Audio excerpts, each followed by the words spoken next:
Assalamualaikum warahmatullahi wabarakatuh. Waalaikumsalam warahmatullahi wabarakatuh. Alhamdulillah, wassalatu wassalamu ala rasulillah, amma ba'du.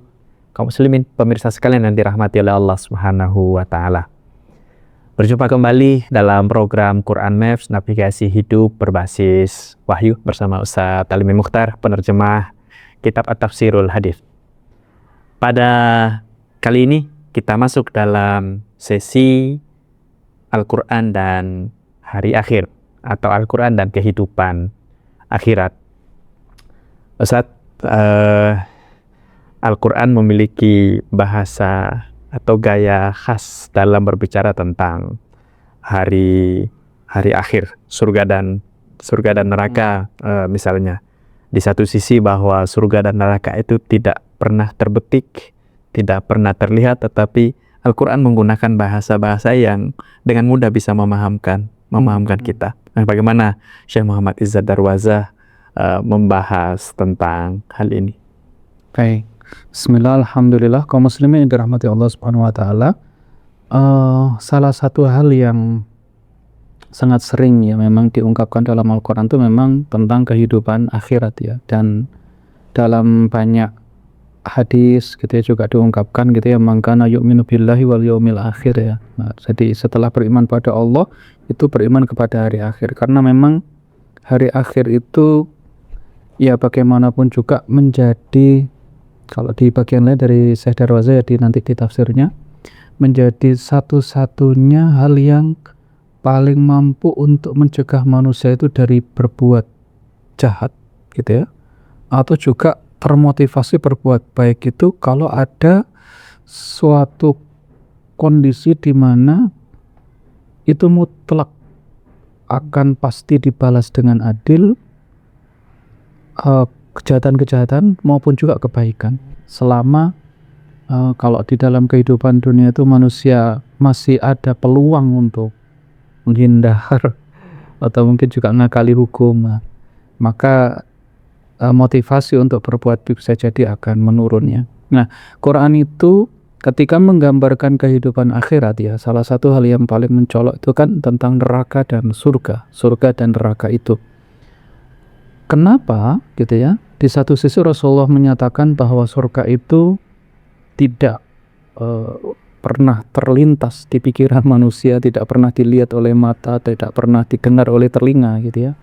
Tapi di sisi lain Quran itu banyak sekali menggambarkan kenikmatan surga atau azab neraka dengan sangat detail gitu ya.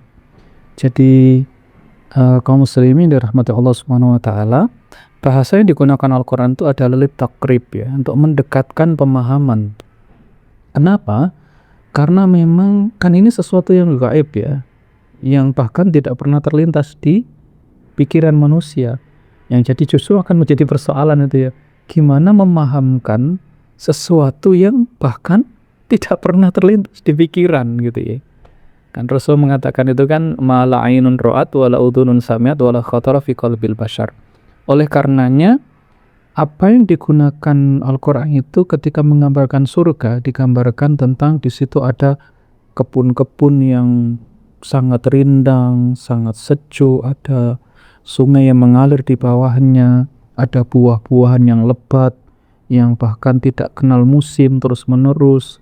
Kemudian juga digambarkan di situ ada minuman dari madu, ada susu, ada lagi jahe gitu kan, ada juga khamr yang tidak bikin mabuk gitu ya.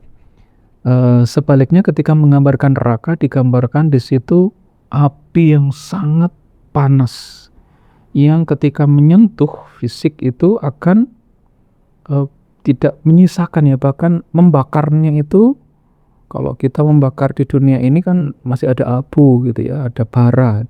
Quran menggambarkan bahwa api neraka itu ketika menyentuh orang-orang yang diazab itu, na'udzubillah min dzalik, itu la tubqi wa la tadhar ya, tidak menyisakan dan tidak meninggalkan bekas, artinya musnah langsung. Kenapa gambarannya itu kok api yang ada di dunia ini? Kenapa gambarannya kebun dan buah yang seperti di dunia ya? Tadi itu ya, untuk mendekatkan pemahaman. Tapi puncaknya itu adalah bahwa surga itu penuh kenikmatan. Nah, bayangan manusia tentang kenikmatan kan itu. Kenikmatan itu ya makanan yang dirasakan oleh lidah, atau juga hubungan suami istri gitu ya. Minuman gitu ya. Naungan yang sejuk, tempat tidur yang empuk gitu ya. Itu kan hal-hal yang dinikmati manusia dan menggambarkan kenikmatan manusia. Ketika kemudian Quran itu mengungkapkan dengan itu sebenarnya untuk mendekatkan pemahaman bahwa surga itu penuh kenikmatan gitu ya. Jadi intinya bukan nanti di surga, kalau di surga itu seperti itu juga ngapain ke surga. Di sini aja udah dapet gitu ya. Tidak itu ya, tapi inti pesannya surga itu penuh kenikmatan gitu ya. Nah, karena kenikmatan yang mudah dipahami oleh kita manusia itu adalah hal-hal seperti itu ya. Buah-buahan yang lezat, minuman yang sangat enak, tempat yang begitu sejuk, air yang segar, ada pasangan-pasangan yang cantik, yang tampan gitu ya, pelayan-pelayan yang siap gitu. Ya, itu kan puncak kenikmatan yang dibayangkan manusia di dunia ini. Makanya kan kita saksikan ya para orang-orang kaya-kaya itu kan memenuhi rumah-rumah mereka kan dengan itu gitu ya, dengan buah-buahan, dengan pelayan-pelayan, dengan kasur-kasur yang empuk, dengan banyak para wanita-wanita segala macam. Itu bayangan puncak kenikmatan manusia. Akan tetapi nanti di surga itu adalah lebih dari itu. Begitu juga neraka ya. Hal yang paling pedih yang tidak terlawan itu kan api ya. Jadi puncak azab, puncak siksaan yang sangat mengerikan itu di dunia ini adalah api. Maka ketika kemudian Quran itu hendak menyatakan kepada manusia bahwa orang-orang yang berdosa di akhirat nanti akan diazab oleh Allah, Allah Subhanahu wa taala menggunakan batas terjauh yang dapat dipahami oleh manusia tentang siksaan itu, yakni api gitu ya. Siksaan oleh api itu pedih sekali, panas sekali, dan Quran menggambarkan di situ apinya sedemikian panas ya. Ada sebuah hadis yang mengatakan bahwa api neraka itu terdiri dari sekian banyak bagian, yang mana bagiannya di dunia itu cuman satu saja. Jadi sekian bagian dari api neraka itu, seandainya kalau Allah turunkan keseluruhannya itu ya sudah ya, Masya Allah ya. Nah, jadi lip takrib itulah yang digunakan oleh Quran agar kita dapat memahami bahwa surga itu penuh kenikmatan, bahwa neraka itu penuh dengan azab, sehingga arah berikutnya adalah manusia itu merindukan surga. Manusia itu khawatir kepada neraka itu, menghindari neraka, karena tentu saja ya, untuk apa ya Allah menceritakan surga kalau kemudian tidak bikin manusia pengen. Untuk apa Allah menceritakan neraka kalau tidak bikin manusia itu takut gitu ya. Seandainya kemudian diungkapkan hanya dengan begini ya, di surga nanti sesuatu yang tidak terbayangkan, tidak pernah didengar telinga, itu kan malah menjadi abstrak gitu ya. Terus apa itu tidak jelas gitu ya. Manusia itu kan kadang-kadang butuh sesuatu yang cukup jelas, yang bisa mereka pahami, dan itulah makanya kemudian digunakan ungkapan yang seolah-olah kok sudah ada di dunia ini. Tidak begitu arahnya ya. Jadi kata beliau, Sayyidah Raza disebut adalah lit takrib, untuk mendekatkan pemahaman kita kepada hakikat ya sebenarnya nggak mau sanggup untuk kita jangkau gitu ya, tidak kita jangkau. Sebab seandainya surga itu kenikmatannya seperti itu ya, hanya bisa dijangkau oleh itu, ya nggak menarik. Karena toh orang-orang yang super kaya, para raja, para sultan, para ini sekarang di zaman sekarang mungkin konglomerat, triliuner, biliuner, sudah menikmatinya itu. Mereka tanpa batas menikmati makanan, minuman, pasangan, segala macam lah kenikmatan, atau bahkan mungkin kalau yang namanya siksaan, segala macam siksaan sudah terbayang lah dalam berbagai macam bentuk. Nah, film-film sekarang kan juga membayangkan aneka macam itu ya. Dan ya sesuatu yang terbayangkan oleh manusia sebenarnya itu adalah ya dekat gitu ya. Dan tidak menarik jadinya gitu ya. Engkau sudah bisa gitu ya. Jadi ke sana arahnya. Insyaallah ini luar biasa. Syekh Muhammad Izzat Darwaza membahas bagaimana Al-Quran berbicara tentang akhirat, bahwa akhirat itu salah satu bentuk keadilan Allah, reward dan punishment.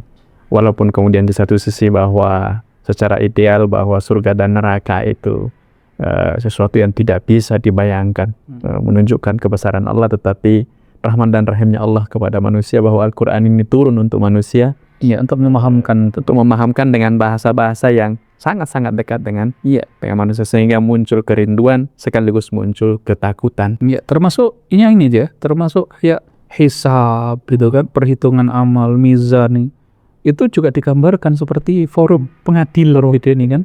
Ada saksi itu tangannya bersaksi, kemudian ada catatan, itu kan ya terbayang ya bahwa pengadilan di dunia itu kan kayak itu. Tapi tentu nanti di sana jauh lebih detail lagi ya.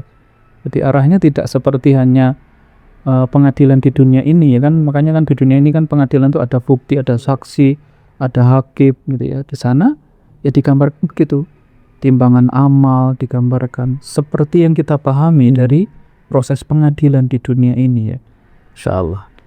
Ini pembahasan yang sangat luar biasa. Tentu detailnya dan secara rinci dapat dibaca di dalam buku tafsir pengantar tafsir modern sebagai terjemahan dari kitab Tafsirul Hadis. Demikian kaum muslimin dan pemirsa sekalian, wallahul hadi ila siratal mustaqim. Assalamualaikum warahmatullahi wabarakatuh.